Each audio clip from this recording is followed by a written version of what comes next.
Right, welcome everyone to the OrcaFlex 11.6 user group meeting. My name is David Heffernan and I'm head of software development at Orkina. With me today we have the full suite of software developers who've worked on this release of the software. Chris Heaton, who'll be presenting later, Colin Lewis, James Powell, James Carlisle, and Nika Kitcherman. Now, version 11.6a was released in November, and all eligible users should have received instructions on how to upgrade it. Since that initial release, we released 11.6b. We will be using this version for the presentation because some of the features we demonstrate require 11.6b. If you did install 11.6a, then you should upgrade to B. I'd also want to mention a couple of pieces of admin, not directly related to the new release, but still worth flagging up. In the past year, we've released a couple of new examples. I would recommend browsing the news section of our website to find out more about them. And some of you will also have realized that we've changed how we send out mass notification emails. These are now done using a self-service mailing system, so you can manage the subscription for yourself. You can sign up and you can unsubscribe. So if you want to get notifications for new releases, like major releases or minor releases, new examples, UGMs, etc., sign up from our website. There's a link to do this at the bottom of every page on the website. So in this webinar, we'll be presenting new developments in both OrcaFlex and OrcaWave. It will take a while to get through everything, so I'm sorry it's going to be quite a long webinar. Because of this, we'll take a short break between the OrcaFlex and OrcaWave sections. If anyone has any questions on what is presented, please ask them in the Zoom Q&A section. My colleagues may be able to answer directly with text, but for some questions, we may choose to answer live at the end of the presentation. I'd also like to point out a couple of things. On our website now, there is a new roadmap page. You can find it here. And this gives a sort of glimpse into what we're working on in the future.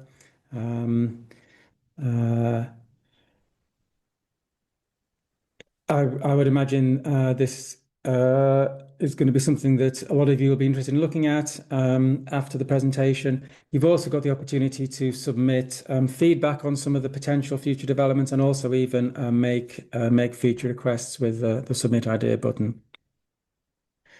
Okay, and the other thing to say is, we can only scratch the surface of the features in the new releases. There's more than we will be talking about. We're going to try and cover the most significant developments, but if you want to know everything that's changed, or you want to dig into more detail on what we're talking about, come to OrcaFlex, help menu, what's new. It's the same every time, every release, and all the details are given here with links into the documentation. Okay, that's enough of that. So I'm going to start by talking about I guess the signature feature of this release, which is shaded graphics. Now, shaded graphics, we first introduced that 20 years ago in version 8.7, which I was able to run to get this screenshot. And back at the time, we were very proud of this feature. It was probably ahead of any of our sort of peer competitor programs. And we were very pleased with what we did 20 years ago. However, it's not, it's not the most advanced piece of graphics. So, for instance, the water, I don't know if you're aware, the water is actually basically this bitmap tiled all over a grid. So it's not very clever, I suppose. And although it was good back in 2005, our code stood still, the world moved on, and when we look at it in 2025, it feels a bit jaded. And we kept seeing visualizations and animations produced by the software that looked a lot better, which was quite annoying. So for version 11.6, we've completely re-implemented our shaded graphics feature. Previously, this was based on DirectX 9. In version 11.6, we've rebuilt it with DirectX 12. This new implementation adopts a physically based rendering approach. Physically based rendering, PBR, is the three-letter acronym. And we're using advanced lighting models. And the main areas where you'll see differences and see improvements, I think, are the sea, sky, and seabed. So hopefully now the goal is to add some realism and an extra depth to the images that we can create. So let's go and look at this in OrcaFlex.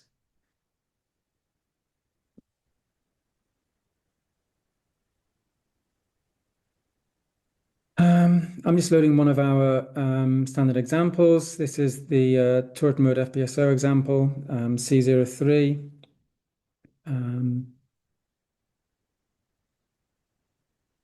Yeah, you can see the shadow being cast by the sun. Water looks a lot better than previously. There's a lot of options to control how the view looks. So let's first of all take a look at the sun. You can control where the sun's is positioned. So if I change this to 30 degrees, then yeah, the sun comes from the direction the shadows move around, and so on. Shadows can be disabled if you want. Switch them back on. If we look under the water, well, this is a little bit unrealistic in the sense that if you actually stuck your head under the sea, it wouldn't look as clear and as this. So we have this underwater point of view. This is maybe a bit more realistic now because we're simulating the sort of absorption and scattering of light, but we can't see a darn thing. So there is another option here, clarity. If I bump that up, yeah, this is maybe, you get a sense of being underwater, but you can actually see the system a little bit more. And then from above, the sea is a little bit more see-through. If I'd bump it all the way up to, let's say, 95, you can see a lot more. So these are the kind of dials that you can use to influence what your view looks like. I'm going to also switch off ripples. So we draw the sea surface with ripples. If you switch that off, then it doesn't look anything like as realistic. So these ripples are to give a little sense of realism. Performance can be an issue with this version. We're drawing a lot more complexity than previously. So sometimes animations or sort of moving around the view can be a bit laggy. This can be influenced by. I'm just going to put the mesh view on. The grid resolution for the sea is very significant, so you get more discretization and refinement of the grid. But when you do this, it's it's a bit more slow to move around. So that's one of the options you have for controlling performance. The other one is in the is anti-aliasing. So we're using multi-sample anti-aliasing. So if I have a value of 1, there's no anti-aliasing going on, and this can go, typical values would be 2, 4.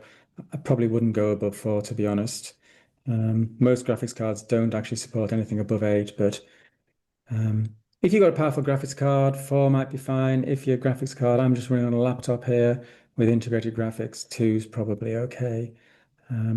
These are the options to deal with that allow you to control performance. I think in a future release, we're going to make an effort to improve the performance further. So keep an eye out for that. I want to look at the seabed. I'm going to switch the underwater point of view off. Seabed looks a little bit different. Previously, we had a texture on the seabed. Now we've gone with we've actually put a grid on. Without the grid, then you have no real sort of sense of depth. The grid gives you that, and you can control the density. We also have, as well as the solid fill of a particular color, some more physical options, sand, rock, silt, etc. Okay, those are the various options you have to customize and control the drawing. There's a couple of other things I want to talk about before we move on. My other example is one of our wind turbine examples, and you can see this this nice shadow. If I switch back to, actually, I'm going to hide the sea because it's easier to see. If I switch to the wireframe view, they look a little bit different. If you look at the mooring lines, they don't seem to follow the same path, and that's because of the perspective that's in this shaded view. But you can now choose to disable perspective and go to a parallel projection or an orthographic projection, which is the same projection as we have for wireframe. And now we see a much closer lineup of the shaded and the wireframe views. So that parallel projection is quite a handy feature on occasions. A couple of other things I want to mention. The way we import the way we import 3D models like .x files or wavefront OBJ files has been re-implemented. We're using a third-party library called the Open Asset Importer Library, or ASIMP. This will import wavefront OBJ files more faithfully, but additionally, it has support for a lot of other file formats that we've not yet taken advantage of. So if you have models of 3D assets in other formats that would be useful for us to import directly, just get in touch and let us know which formats you want to see. Final thing to say is name labels. As of 11.6b, name labels are now available in the shaded view. Also, label shapes are available. So hopefully you can all see that this is a big step up from what we had previously, and we're very much looking forward to seeing what all your users do with this new functionality, receiving your feedback and giving us a chance to make it hopefully even better. Right, that's enough about shaded. I'm going to move on and talk about the rest of the developments in OrcaFlex now, starting with frequency domain, which I'm going to break down into two sections. So the first section is going to be behind this slide. Why can't I open it? There we go. Okay, so frequency domain solver has been in OrcaFlex for years and years now, and in 11.6 we've I mean, I've listed on the slide. I'm not going to read it out for you. I've listed the various pieces of functionality where previously you weren't able to use this functionality in the frequency domain solver. And so what we're doing in this version is relaxing those limitations to bring a closer parity between time domain and frequency domain. I don't think, as of this release, there's actually very much left in terms of features that could be implemented in frequency domain but aren't currently supported. So I think the frequency domain solver can be considered pretty complete and pretty mature at this point. The other feature relating to frequency domain that I want to actually go over in a little bit more detail relates to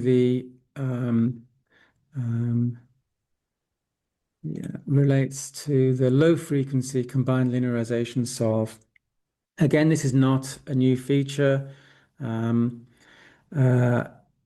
It was added when we added the low frequency solver.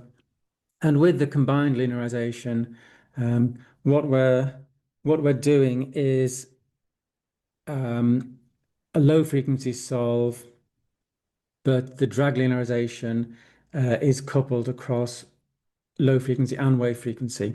And in order to do that, we start the analysis by a wave frequency solve to get the sort of drag linearization coefficients for wave frequency. And those wave frequency linearized drag coefficients are then moved over to the low frequency and used in the low frequency linearization.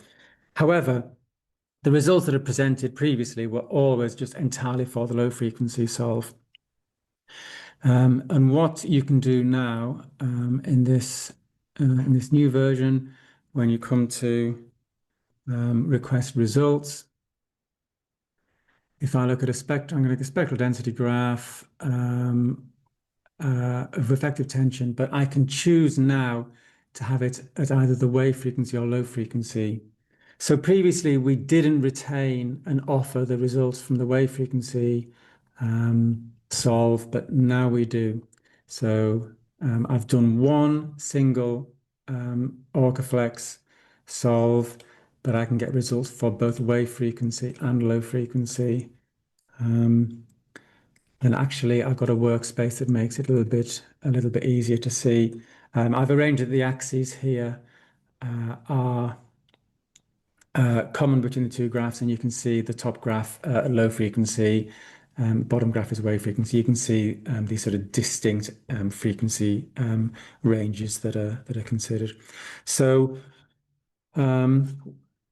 why have we done this? Well, the reason to do this was to streamline frequency domain mirroring analyses, and there's a variety of ways of performing frequency domain mirroring analysis, variations of method between different codes, and even within single codes, there's often multiple ways, multiple options. But in all of that, it's quite common that you need to perform both a wave frequency and a low frequency analysis with the same environmental conditions. And previously in OrcaFlex, you'd have to do a wave frequency solve and then a low frequency solve. And if your low frequency solve was using combined linearization, it felt like a waste to throw away that wave frequency solve. So that's really the purpose of this development. And alongside this, we've actually been developing a tool to demonstrate frequency domain mirroring analysis using either the API or DNV codes. This tool we've developed in Python. It's outside of OrcaFlex. You can use it from the command line, or there's a simple GUI. It's not quite ready to release yet, so I can't show you anything. But when we do release it, it'll probably be on our GitHub site.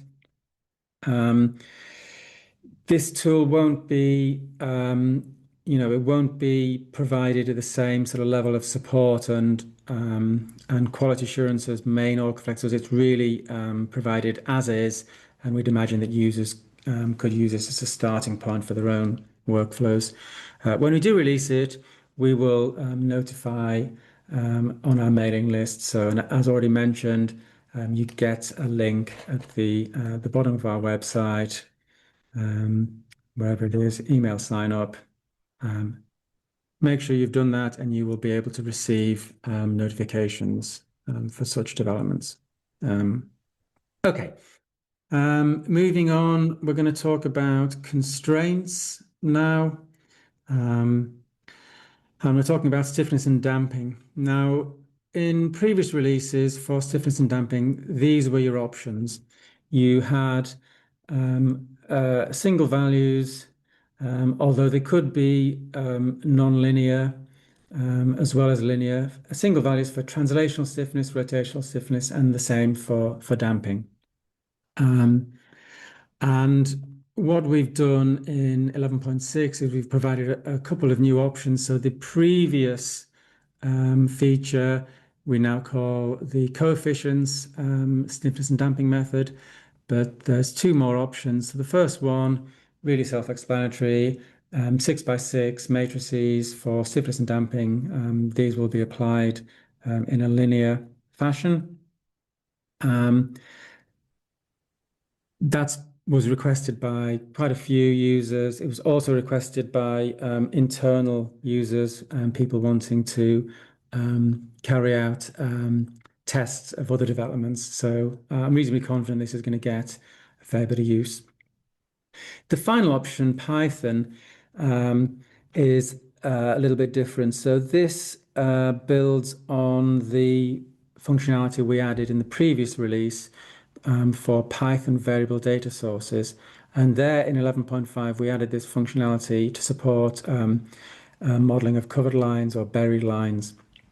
Here, it allows you to define stiffness and damping loads on a constraint by way of providing Python code.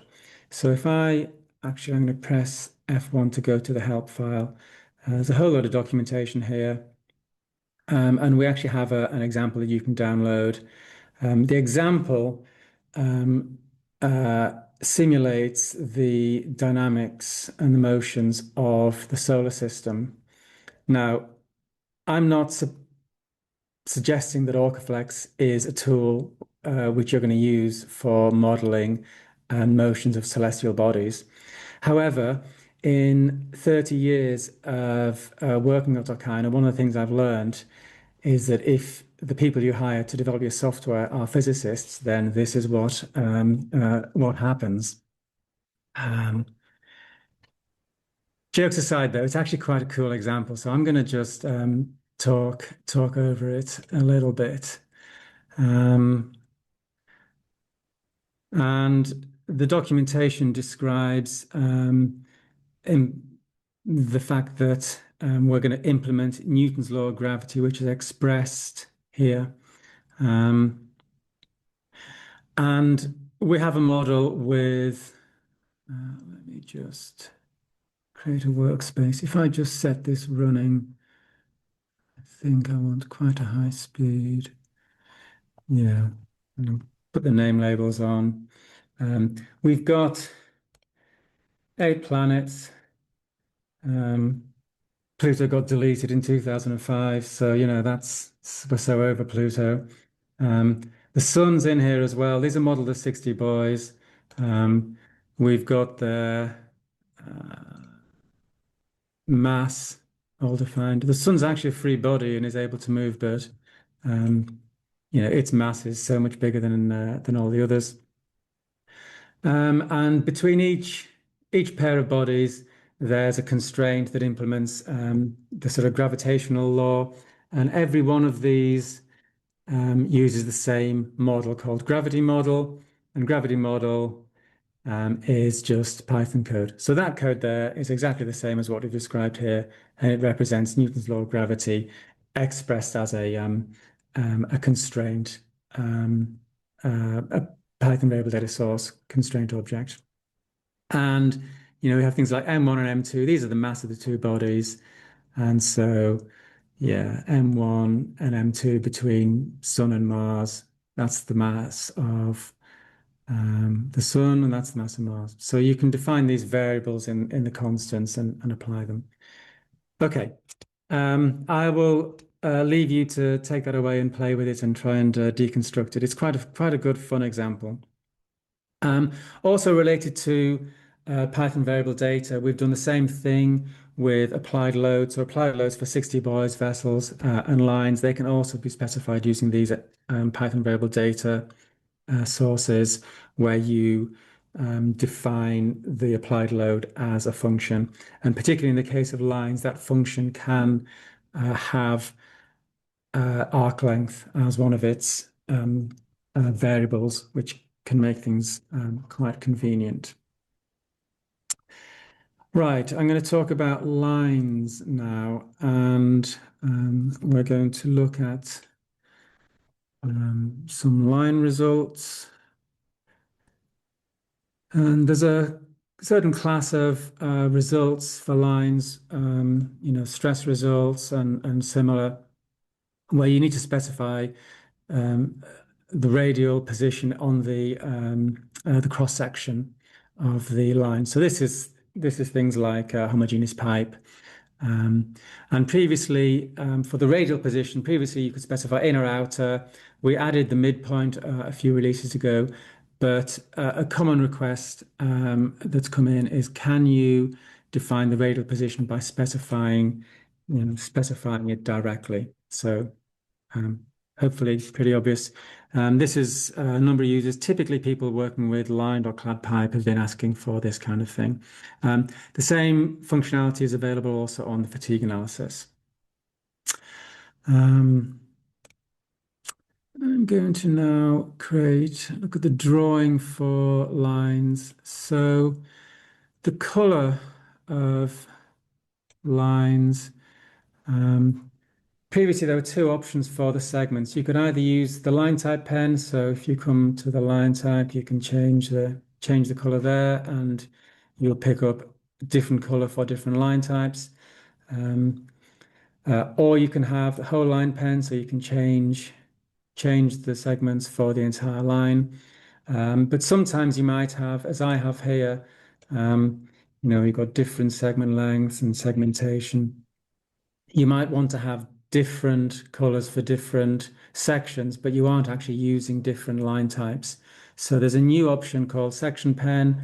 When you add that, you get a new page to go at. And even though we've got the same line type used for all of these sections, we can set the properties per section. Can be quite useful. Okay, so the next up, I'm going to talk about turbines. And I'm going to come back to our GitHub page. So on this page, we publish a number of turbine controllers. The primary ones that get used are these bladed style controller wrappers. So if you're linking to a turbine controller that's designed for use using the sort of bladed API, the Roscoe controller is an example, but a lot of our other users have got other controllers designed that has this common interface. Here's how you get access to those controllers from OrcaFlex. The thing that's changed here, though, that I want to call attention to is that in OrcaFlex 11.6, we have modified the way the north direction data is presented in OrcaFlex. And this means that if you are using the controller for your control and you're using 11.6, you must update to the latest version of the controller wrapper. Okay, so 11.6, if you're using this your controller, you must come to our GitHub site and get the latest version. Right. Moving on. Nominal water depth is our next topic. And here I have a model of a 3D seabed. Yeah, you can see that there's quite a variation in depth across this model. So at this part of the model, the depth is actually 250 meters, and at this end, the depth is like 50 meters. And um, this matters for a variety of reasons, but what I'm gonna talk about is for the wave theories and also for current vertical stretching. So for both of these, a single value of depth is required. It's probably most commonly relevant for wave theories. So I'm going to concentrate my discussion in those terms. So the wave theories you use in OrcaFlex all require a single value of depth. What value of depth is that going to be? The way it is at the moment in OrcaFlex is the depth at the seabed origin is used for calculating the wave and for feeding into the wave theory, be it like a stream function or even for linear waves that you see in an irregular wave. And in this particular model, the depth is at the 0, 0 point of my 3D seabed data, which happens to be, 250. So I mean, if I was maybe interested in looking over the shallow part of the model and say, well, how is this assumption that there's a single depth across the whole model? How is this impacting my results? If I wanted to run with a wave that had a depth of say 60, I would need to shift all of this data so that so that the point at 0, 0 in the seabed data had a depth of 60. If I wanted to draw a range of different depths, then that would be a complete hassle, very awkward to do. So in version 11.6, we've allowed you actually to specify directly what this nominal depth is. So I type a value in there.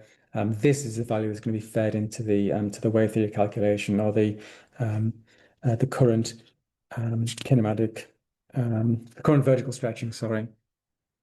So tilde means do what we used to do, use the depth at the seabed origin. So for a lot of data, that's going to be absolutely fine. But if you want to take over control, put a value in here. Okay, now I'm going to move and talk about some user interface features we've added. There's been a fair number of these over this release. The first one I'm going to talk about is view filters, which is quite an advanced feature. And view filters are about how you control what is drawn in an OrcaFlex view. And they allow you to customize that per object and also per view. So different objects can be drawn in a different way, and different views can have different settings. So I'm talking about things like whether objects are hidden, whether local or node axes are drawn, whether name labels are drawn, etc., etc. All of that now can be customized for individual objects and individual views. So in order to demonstrate this, I'm going to make sure I have local axes and node axes drawn and name labels drawn. And my example is again one of our standard examples. Okay, so I can see local axes, node axes, name labels are drawn. Now, I can do things like Control Y. Well, actually, I'm going to do Control Y because Control Y shows and hides local axes. Control Alt Y again shows and hides node axes, but this is for all objects in the model. So here I've got a vessel and a line. Control Y, it shows and hides the local axes for all objects in the model. For individual objects, I can hide them. But if I bring up two views and hide, it's happening to all views. So there's there's really only limited amounts of customization. View filters allow you to take a lot more control over this. So I'm going to set my my filter up. So each row here defines a rule, and I'm going to first of all hide node axes. So even though my sort of global setting was to show node axes, I'm hiding them. For local axes, I'm also going to do the same thing. I'm going to hide them so they've all disappeared. And then I'm also going to show them for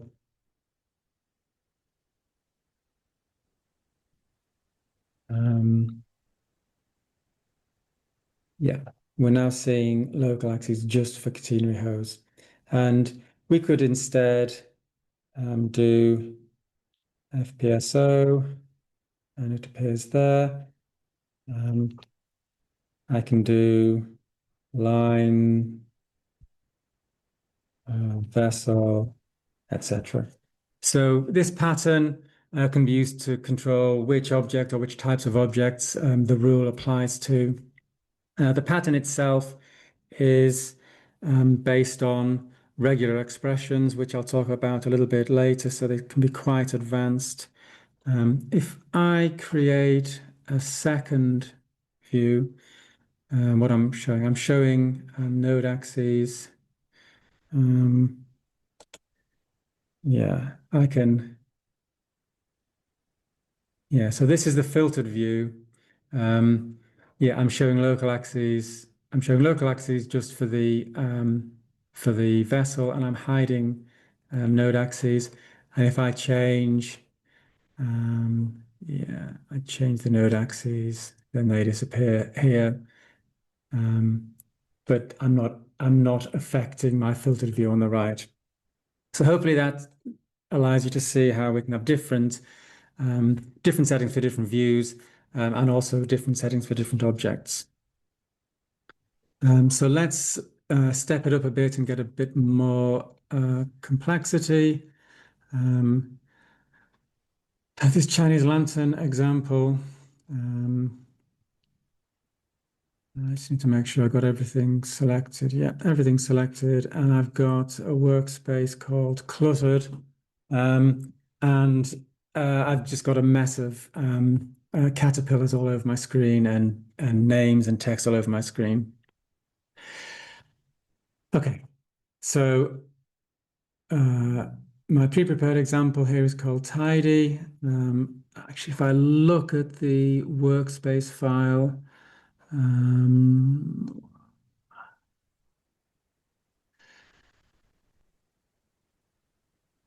you can see that the filter is embedded into the workspace, which is quite nice. So filters now appear in workspaces. So when you create a workspace and your views are filtered, then the workspace is saved. Workspaces can also be saved. You save them as workspaces. Sorry. View filters can also be saved as files with a FLT extension, so they can be reused from model to model. And this model, we have a couple of much more complex filter. We're changing node axes visibility, local axis visibility, and name label axis visibility. So we no longer see name labels for every single object in the model. It's just the ones that match this particular pattern. Now what are these patterns? These are regular expressions. Probably a lot of you will have heard of them.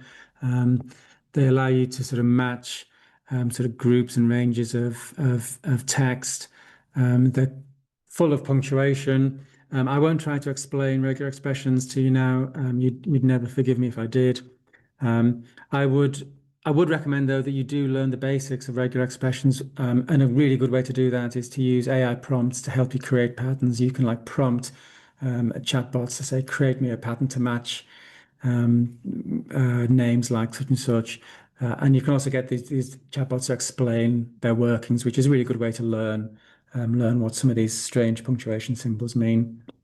And finally, I've just pressed F1 to go to the documentation. So on normal sort of dry reference documentation, but there's an extra topic, view filter examples, because we recognize this is quite a complex advanced feature, we've gone through a series of worked examples that sort of build up in complexity, right down to the one I've just been demonstrating. And you can actually download files directly to see how we've done it. All right. Now the next feature to have got a little bit of a glow up in this release is the line setup wizard. And again, it's an existing feature, allows you to get the program to find you anchor positions or line lengths to achieve a certain target value for a specific variable. And in previous releases, this target variable had to be, well, it was very limited what you could use. It was either effective tension, horizontal end force, declination, or layback. And that reflected quite a narrow view of the specific applications we imagined the feature being used for. So what we've done now in 11.6 is we have allowed you to put any variable in to the target. So if I start typing effective tension, well, this is what we had before. I'm going to put in a target value of 50.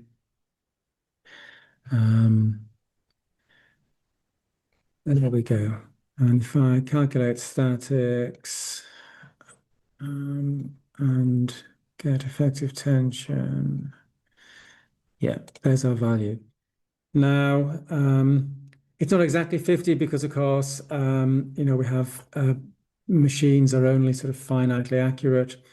And this is calculated to a tolerance. We've actually changed the way the tolerance works. Previously, it was a non-dimensional tolerance. And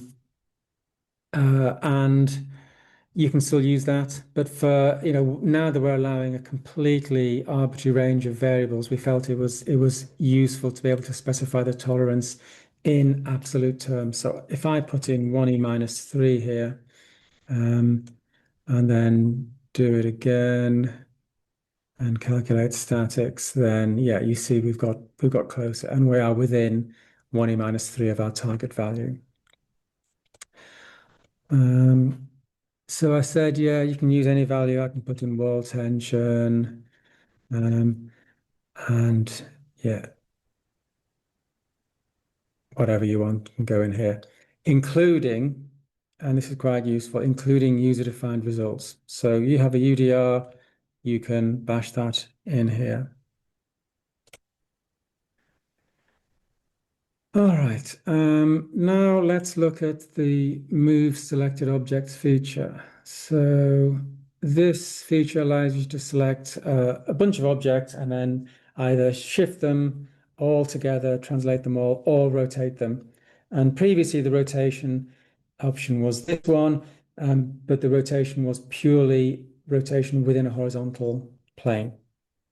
As of 11.6, you can now specify general rotation where you rotate about an arbitrary axis, which you define down here. Rotate about an arbitrary axis about an arbitrary point. And yeah, I'm just going to rotate this round. Okay.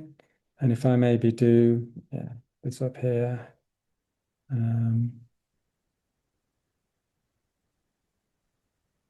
Okay, you get the idea, I would imagine. All right, I'm zipping along through this functionality now.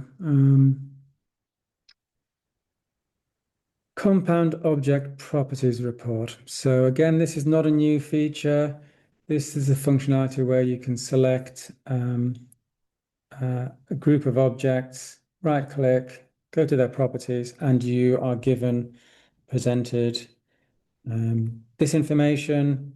So for all of these objects, the total weight is this, and the total buoyancy if they're all fully submerged, etc., etc.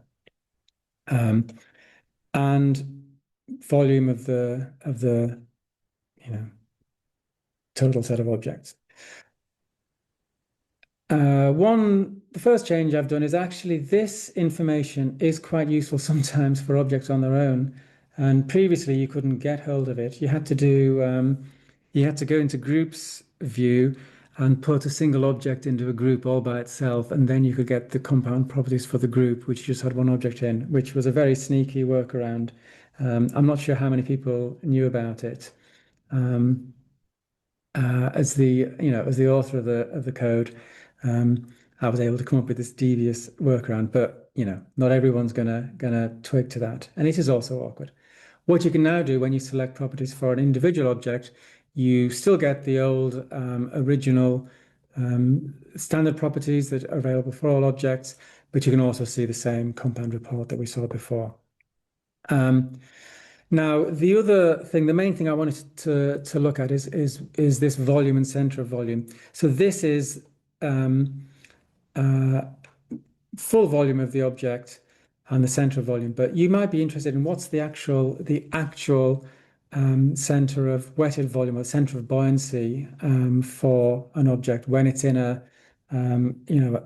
a salt position. So now when we do statics, we get these extra bits of information. So this is the volume that's actually submerged, and this is the center of that submerged or wetted volume. So that tells you where the actual center of buoyancy is.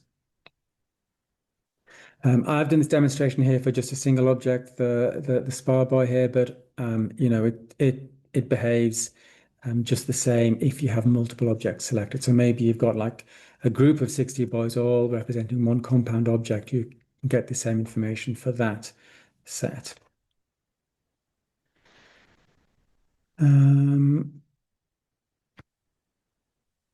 Right, yikes.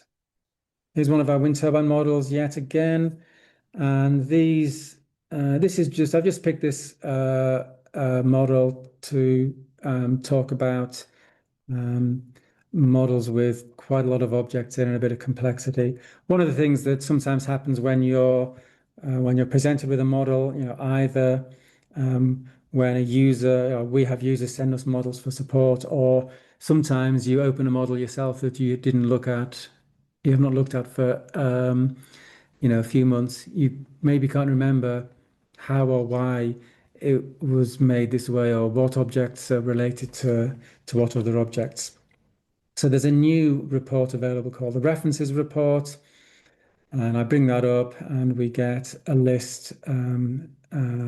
This column is the name of the object, and then in this column we say which other objects are referred to by the first object.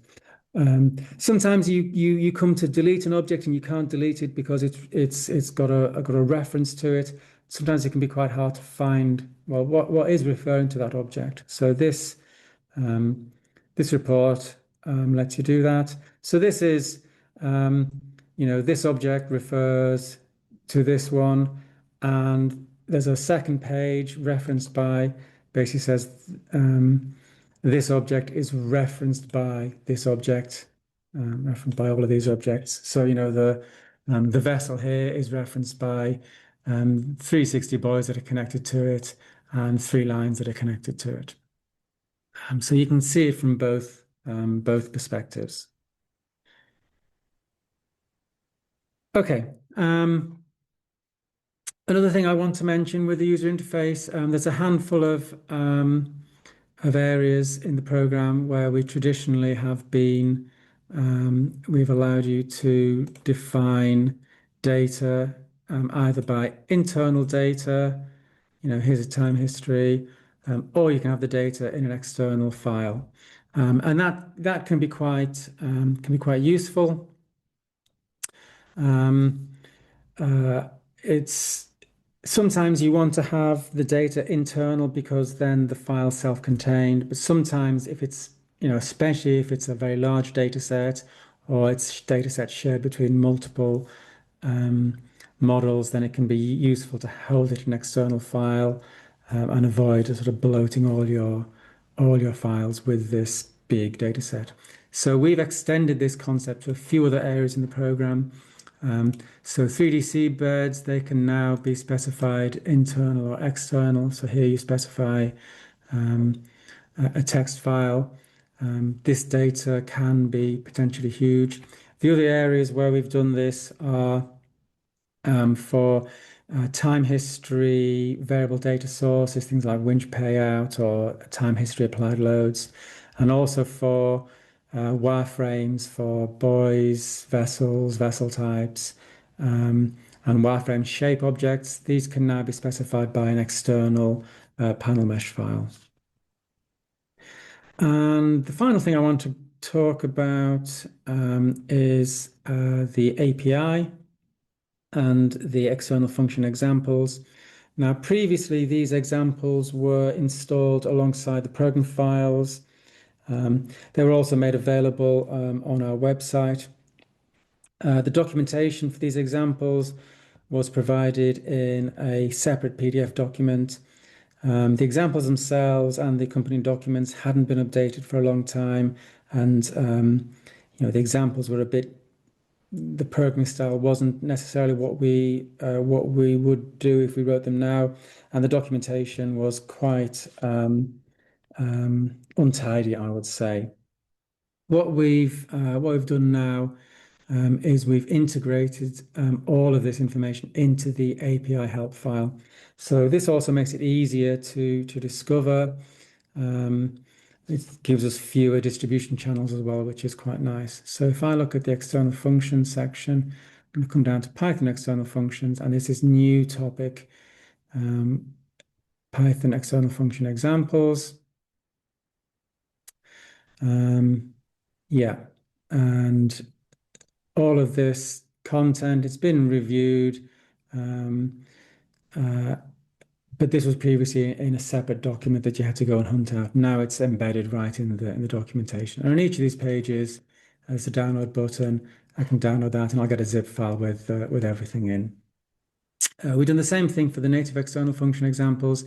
It's a little bit more change here because we've actually reviewed the content quite a lot more heavily. So previously this content was written in C, and now it's written in C++.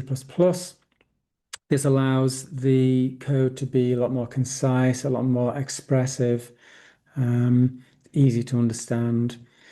The other change we've made is that we have changed the way the files are built. So previously we shipped a Visual Studio solution file, but now we've started using CMake build system, which is the kind of universal standard for building C++ code.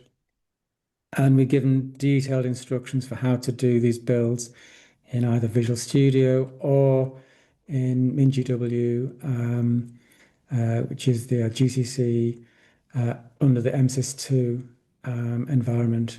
It's actually my preferred way of doing things because I'm a command line head. But if you're a Visual Studio person, then we've got you covered as well. So yeah, if you're looking for these examples and you find that they're not where you expect, this is where they are now. Okay, that's all from me in this part of the session. We're going to have a short intermission. If you have any questions, then hopefully you've been asking them already in the Q&A. If you have any more questions, maybe now would be a good chance to ask them. We'll have a short intermission now, and we will return in about 5 minutes.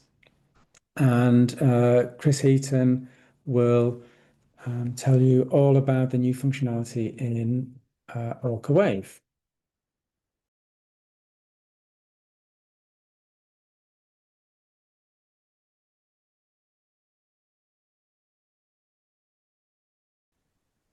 Okay, welcome back everybody for the OrcaWave section of the user group meeting.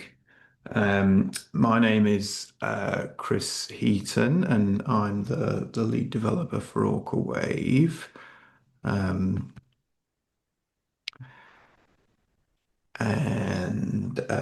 yeah, I will we'll get started now. So these are the things I'm going to talk about.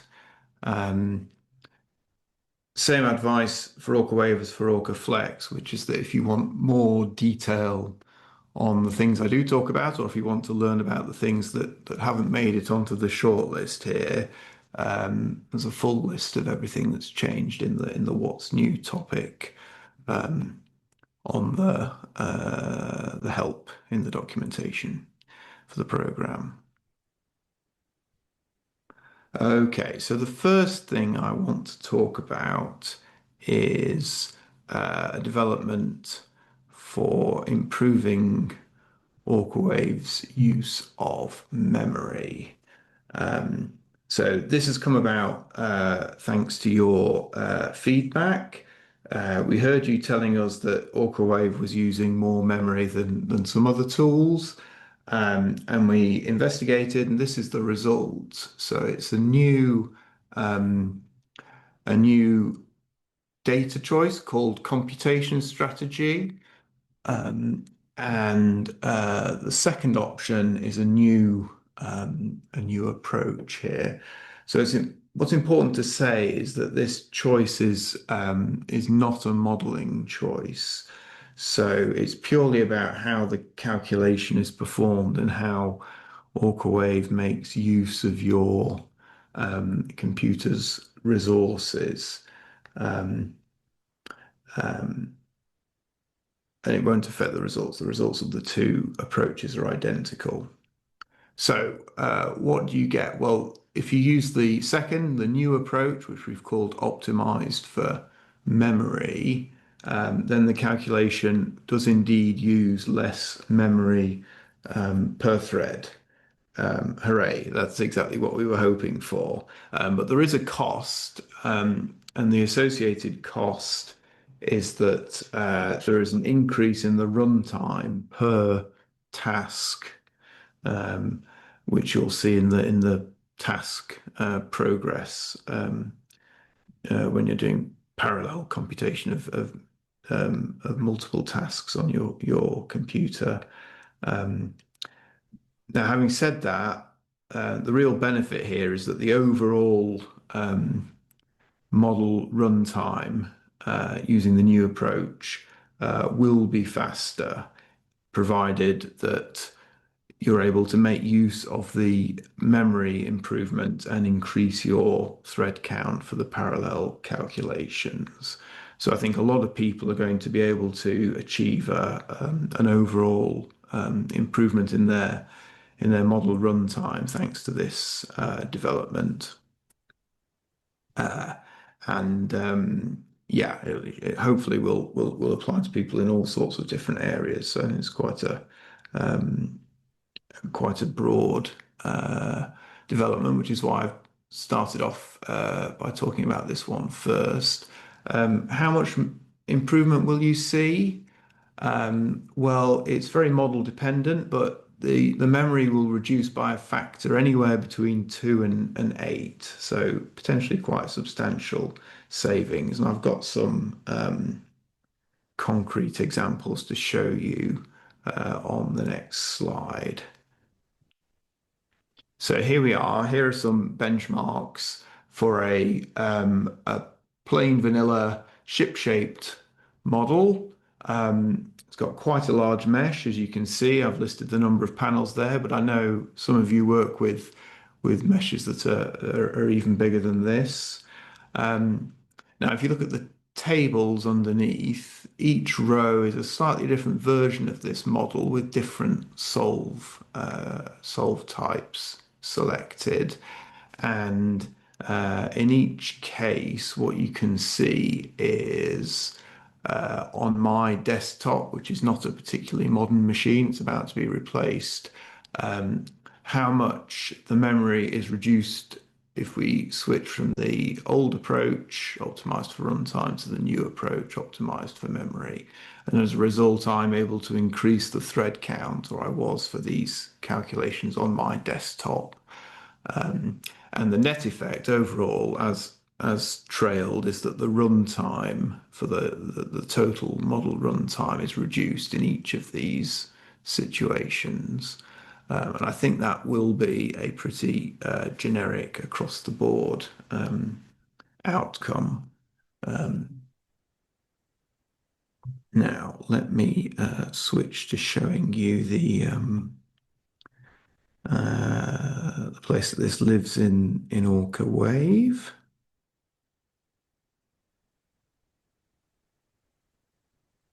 And it's a radio button here on the first page that you see when you open the program, computation strategy. Now, I said the saving could be anywhere from a factor of 2 and 8, which is obviously quite a wide variation. There's more detail in the help, in the documentation, but actually the easiest thing to do is to just play with the toggling the switch and seeing the result in the validation. So this is the plain vanilla model that I showed you with the benchmark, and using the old approach optimized for runtime, the validation report tells us this is going to need 6 gigabytes per thread. And the easiest way to find out how much saving you're going to get from this and whether it's worth you switching computation strategies, just to toggle the button, go back to the validation, and we see, as I claimed, this for this model, the reduction is down to 2.6 gigabytes per thread. So it is as simple as that. Good. I'll move on now. I think that'll hopefully benefit a lot of different projects and a lot of different users, but there isn't an awful lot more to say. There's only one binary choice to make in the model data associated with that. Now, the next thing I want to talk about is undocking the mesh view. So if I go to the mesh view for this model, which I already showed you, the new thing in version 11.6 is this checkbox down here. And if you undock the mesh view, the view is moved into a separate window, rather like the modeless data forms in OrcaFlex. And the benefit of this is that you can now edit model data in OrcaWave and at the same time instantly see what the impact is on the mesh view. So that's handy, I think, particularly when you're building your model in the first place and you're at the early stages. If you're positioning or trimming your mesh file, especially if you've got a multibody model and you're setting up the relative positions of the different bodies, then it's very handy. I'll just show you a trivial example here. If I change my mind and say that I do not want interior surface panels, well, if I uncheck that box and away they go, those panels are no longer added to the mesh by OrcaWave. So it's as simple as that. I think it's, as I say, it's useful when you're loading and positioning your meshes. It's also can be useful when you're setting your center of mass data, because you can watch where the center of mass symbol is shown on the mesh view. But probably most of all, and this is at the top of my mind because of recent work we've been doing, I think it's helpful if you're setting data for a QTF model. So if I switch to the QTF version of this ship shape model, and let's go into plan view here and zoom out a little bit. Those of you who've calculated QTS will know that there's an awful lot of data to specify that relates to the free surface, and it's quite visual. So it is nice when you're changing the size of the quadrature zone or setting the panel size in the paneled zone. let's make those panels a bit coarser and redraw the mesh to be able to see those changes while you're editing the data. So QTFs, and then in the very early stages when you're loading your body meshes, I think are particularly handy. Now, before I move on, I do want to, having mentioned QTFs, I do want to take a minute to advertise rather shamelessly a new example that we've loaded on our website recently, which is a brand new example which we've called L06, which takes you through the steps from beginning to end on how to build a full QTF model in OrcaWave, which is something we've not had an example for before. So I'm very pleased to say that we've now got one, and it includes an approach for setting all of that free surface data that I mentioned, which can be quite a complicated task. As you can see, it's an example focused on a tension leg platform, but the approach that it describes is generic. So even if you're working in a different field and you've got a ship or something else, it's still worth reading. So I advertise that for anyone it might be useful for. There's another example coming that we're working on, which will be a full QTF calculation for a standard ship shape, and that will be released at some point in the near future. So keep an eye on our website or on LinkedIn for the announcements of that when it drops. Right, so let me move on to something a little bit more technical and crunchy now, which is the body origin. And what's new in version 11.6 of OrcaWave is that you can now specify the location of the body origin, which is an origin in OrcaWave. It's used by certain input data, and it's used by almost all of the result quantities. You now have three choices. The first choice there, free surface, is what previous versions of the program used, but you can now alternatively put this origin at the center of mass, or you can put it at a location that you specify, which could be at the stern or the bow or wherever you like. Now, why have we added this? One scenario is that you're building a model and you've been given a bunch of input data that's all relative to a certain origin, and clearly it makes your life easier if you can work relative to that origin in your OrcaWave model as well. The other scenario is at the other end. Maybe it's the results that you're thinking about and you're trying to reproduce or check against results from a previous project that were produced with a different model or perhaps in a different software package. And again, having a different origin can be convenient from that perspective as well.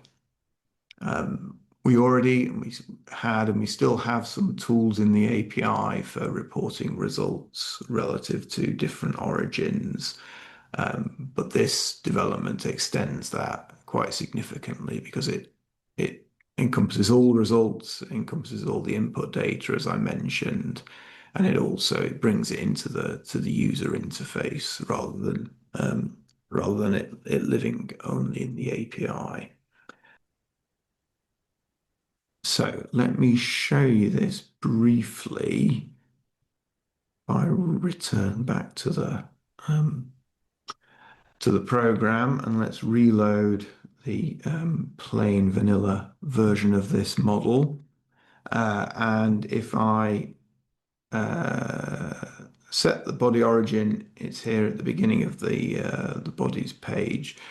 If you watch where the red axes, which are the body axes, are placed on the mesh view, as I change this center of mass, well, that's slightly further towards the bow, so the axes move. And if I choose user specified, well, in this model, I've specified a location which is right at the stern of the ship. So it's very straightforward to do. And then from here on in, you work with that specified body origin. Okay, now let me return to my slideshow. And a couple of things to mention on this before I move on. First thing, is this purely a convenience development, or does it alter the physics that you model? Well, the answer to this is a little bit nuanced. So within the scope of diffraction theory, the body origin is completely arbitrary, and the physics don't change. And that, in essence, is why we didn't give you a choice and an ability to specify this location, this origin, in previous versions. Nevertheless, obviously, there is a convenience to it. But in terms of the physics, the second bullet here is the point to note that if you use, if one uses diffraction results outside the scope of diffraction theory, and I suppose the most common thing I'm thinking of here is using it in combination with large, maybe extremely large wave heights, then your simulation results can be affected. So that is the nuance of the question. Does it alter the physics, and will it affect my simulation results? It depends how far you're straying outside the scope of pure diffraction theory with small waves and other associated assumptions. And then also a couple of other things to just give you as warnings about this. As part of this development, we've had to change the way that the center of mass is specified in OrcaWave. It used to be specified in body coordinates. It's now specified in mesh coordinates. Binary data files are fine. They're all compatible. But if you're working with text data files, you will need to transition them from one version of the software to the current version in the usual way. And then the other warning, just to flag for you, is because some of the data items can be specified relative to body axes and the body origin, you need to be very careful if you've already specified some of that data, maybe a moment of inertia tensor. If you then go back and change your body origin, then you might need to recalculate your data that's specified relative to that origin. So just be aware of that dependency in some data items. Really, the safest thing to do is to choose your body origin at the outset and then progress to specifying any other data that might depend on it. Right, so that's body origin. And the next thing I want to talk about, which again is another sort of technical item, is multibody external stiffness and damping. So for this, I shall return to OrcaWave and just go to a blank new model. So external stiffness and damping live on the constraints page, as I'm sure you know, and they're used to represent an external load of some sort. And most commonly, it's a mooring system, but it could be anything. And in the traditional format, you get a 6x6 matrix for each stiffness and damping per body. And what's new in 11.6 is this checkbox here that enables a sort of multi-body version of these matrices. So let me just add a second body in this model to show you what this is about. So the new multi-body format here will be very familiar if you've ever used multi-body added mass and damping matrices in OrcaFlex. You get a 6x6 matrix now per body. This is for body one, but you also get a 6x6 matrix for every pair of bodies, and this allows you to capture coupling terms, cross terms between two different bodies. So if I pick an element of this matrix at random here, what this number will represent now is the load, the sway load, because I'm in the sway row on body one, due to pitch motion, because I'm in the pitch column of body two. So body two pitches by a unit, and body one feels a sway force of 5 units. That's what this number now represents. And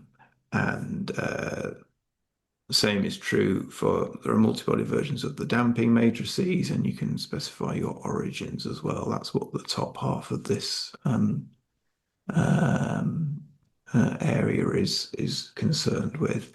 Well, let me show you an example briefly, because I think that will be clearer than me rabbiting on about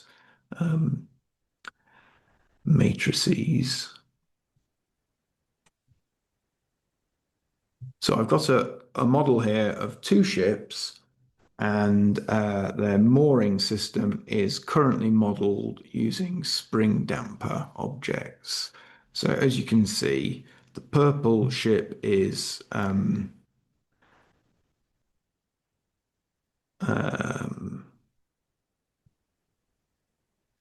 moored to the seabed, and the red ship is moored to the purple ship with spring dampers. And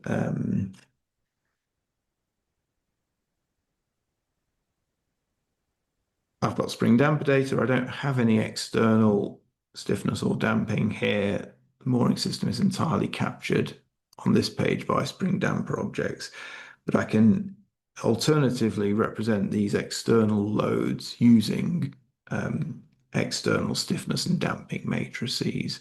But as you can see, that clearly the two ships are coupled here, so I must use the multi-body version of these matrices now in order to do this. So I've got an equivalent version of this model, which I'll open, where instead of using spring dampers, I've used external stiffness and damping matrices. So this is a variation model, and the data that's varied, which is highlighted by the red here. Well, I've set the spring dampers. There are now 0 of those. They've all gone, and instead I've populated these multi-body external stiffness and damping matrices to provide an identical system of forces. And if I run this version of the model, then I get identical results to the previous version I showed you. And this is something you couldn't do in previous versions of OrcaWave. You couldn't use the external stiffness and damping matrices to capture that kind of system with coupling between the bodies.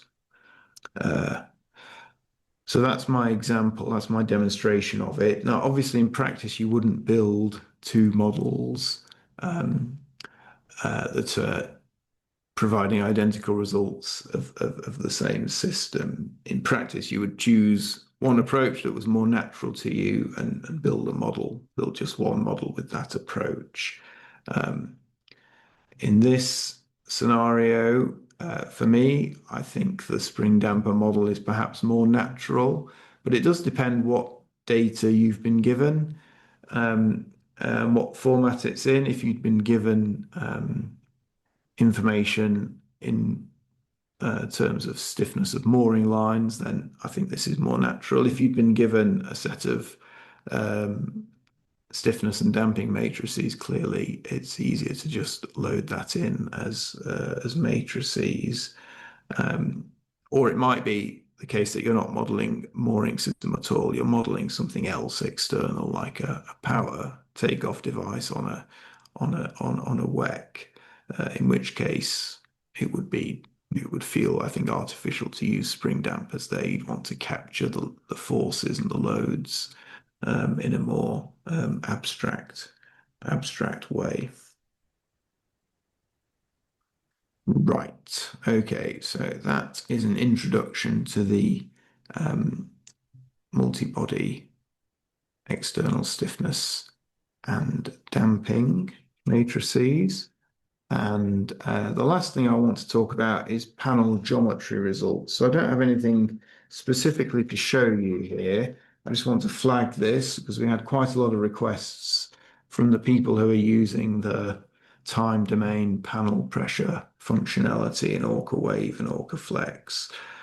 You asked us to extend these results, and we've done that. So they now include mesh file panel indices, and they include panel type as well, whether it's a body panel or a dive bolt panel, essentially, or a damping lid panel.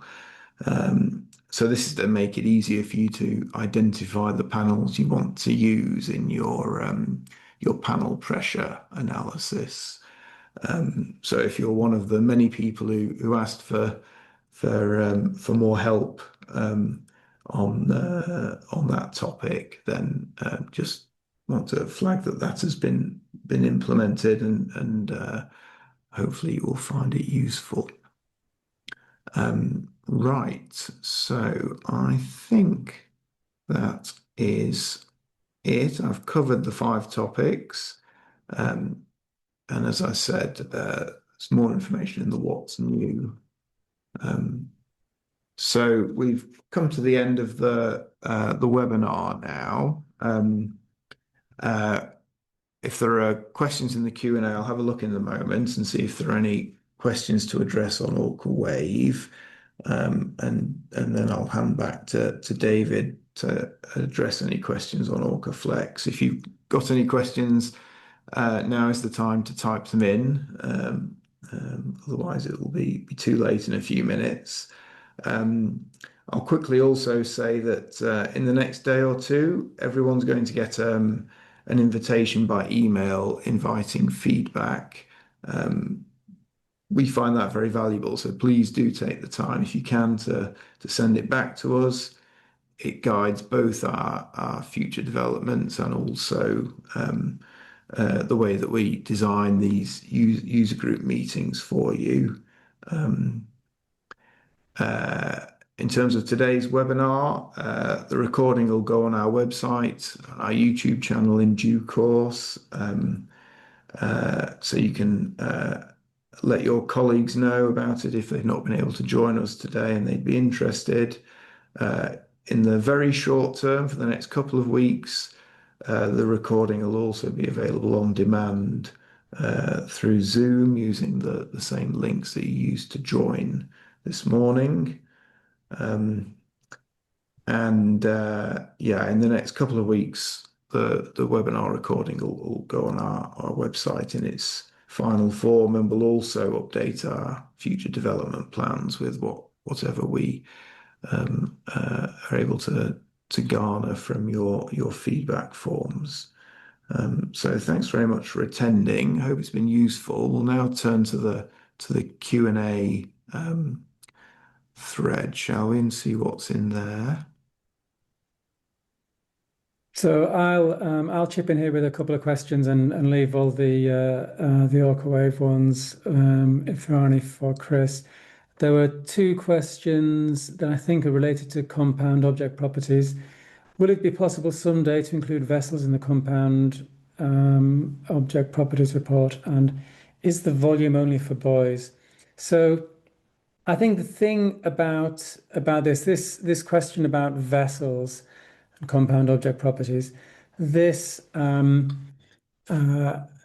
vessels they don't really fit the mold because we don't define a volume or a shape in the way we do for well, certainly for spar bars, which very much have a shape, or lines which have this cylindrical shape.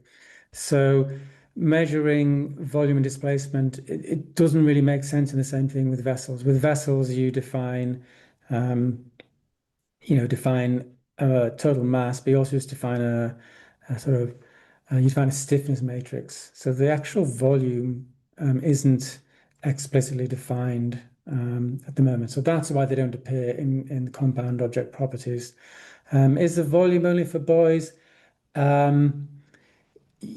It is not just for buoys, so it's 60 buoys, 3D buoys, also lines. Those are the objects in OrcaFlex that have volume defined.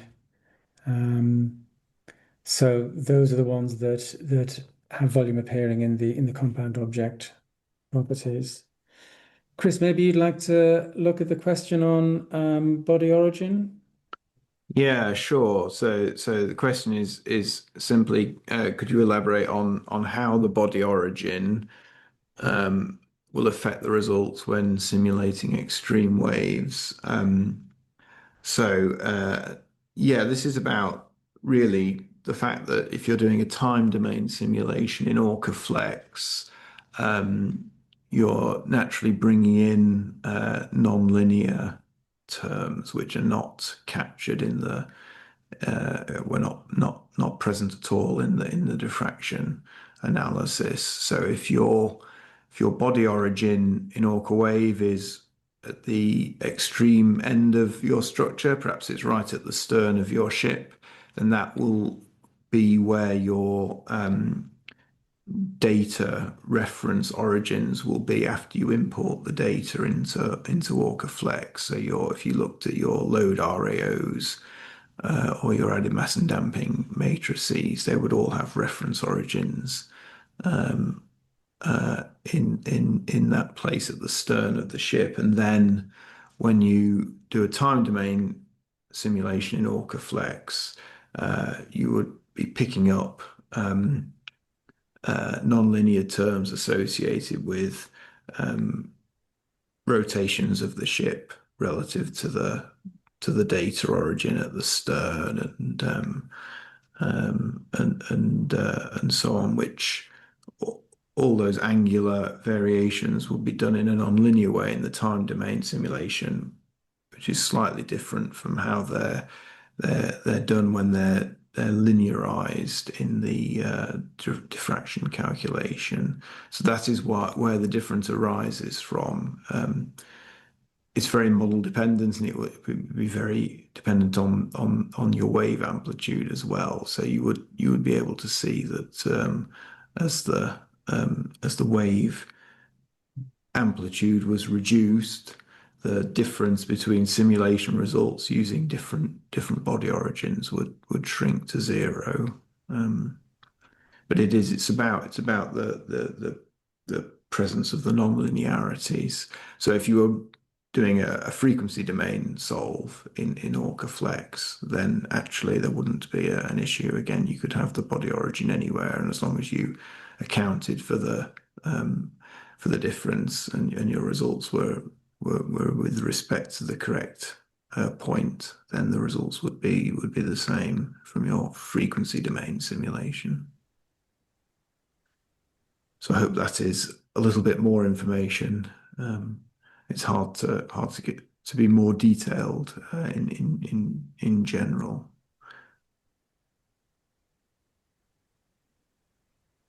Okay, I think that's everything. No more questions. You can always email us if you have more things you want to ask. So yeah, thank you very much, everyone, for attending, and thanks for carrying on supporting the software. And we look forward to hearing from you if you've got any more feedback and suggestions in due course.